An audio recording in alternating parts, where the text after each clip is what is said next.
Good afternoon. My name is Jessica. Hi, my name's Sarah. And what brings you in today? I'm having a really hard time. And I don't know if I want to live anymore, but I don't know what to do.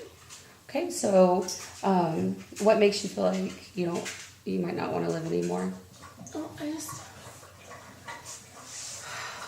I just broke up with my boyfriend, and it's really bad. Like, I started, cutting myself and really freaking out. And I know I shouldn't be, so emotional over this, but I can't handle it. So you and your boyfriend broke up. Did this lead to the cutting, or were you cutting previously before? It led to the cutting. It led to the cutting. And when you were in a relationship with your boyfriend, did you guys always tend to have issues, or was it just out of the blue? I mean, it was an exciting relationship. We argued and fought and screamed in each other's faces, and then afterwards we were fine and great. So when you say exciting, do you mean more like maybe a whirlwind relationship to where you ups and downs? Yeah.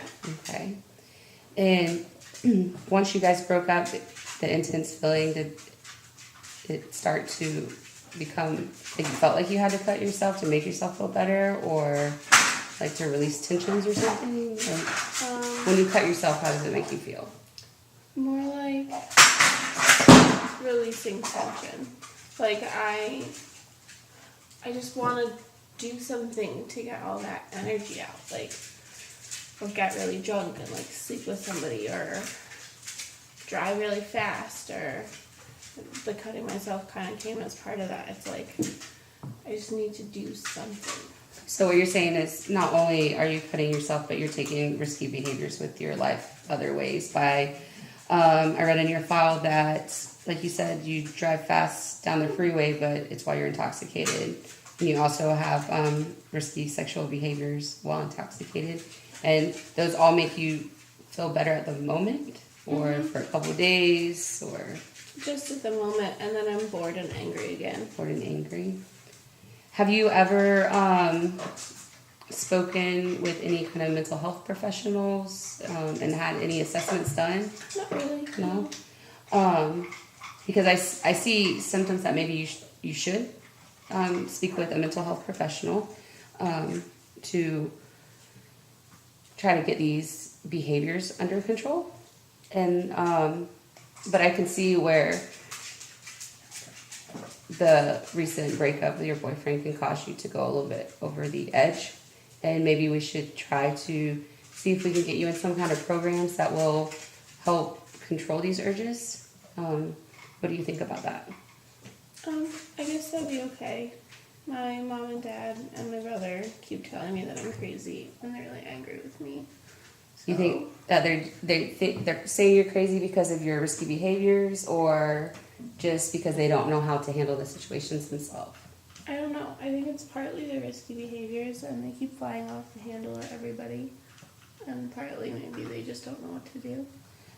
Do you think that if you not only sat down and spoke with mental health professionals, but maybe if you and your family got into some kind of family counseling, they can understand more of why your behaviors are like this?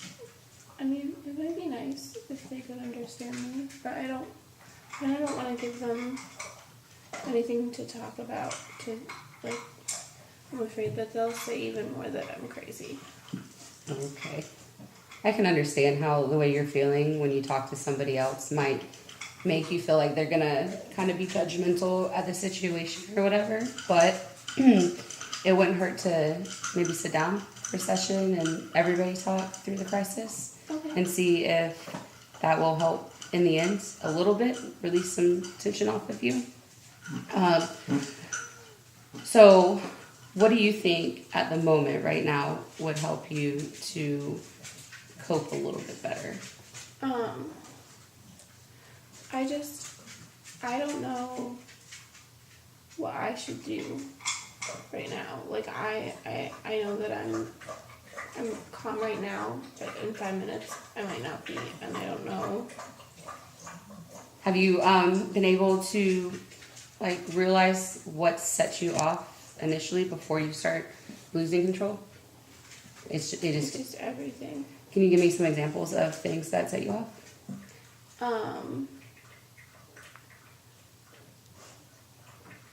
Well, even when I just, like, my little brother, even when he looks at me funny, or like if he passes me something while we're eating dinner and like drops it, I'll get so furious that I like throw it at his face. So just from what I'm getting from you is just the littlest things can set you off. Once you get set off, do you feel like you're out of control, like you're not going to be able to control yourself and you might cause yourself or somebody else harm?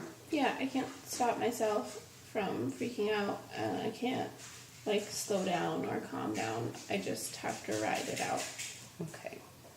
I can understand, and I completely understand how right now is a very difficult time for you, and I'd like to see about getting you into a form of counseling one-on-one by yourself, and then try that for a little while, and then once you start to be able to kind of control your nerves and what sets you off, maybe sit down with me again with your family and talk through things, as well as there are many people who suffer with what you're suffering through, and I don't know if you'd be open to group therapies. Yeah, that could be good. Okay. So I would like to schedule us to sit down after you go have a meeting with a mental health professional, and I will get you all the documentation, and you can pick which one you'd like to go see, and then probably about 2 weeks maybe sit down and see how that went, and then see how you feel like you're performing in your life, whether you can starting to get a handle on things or not, and then see if it's still an option to sit down with your parents. And while we're doing all this, maybe I'll get you the information for group therapies and go from there. Okay, that sounds good. It's nice meeting you. It's nice meeting you too.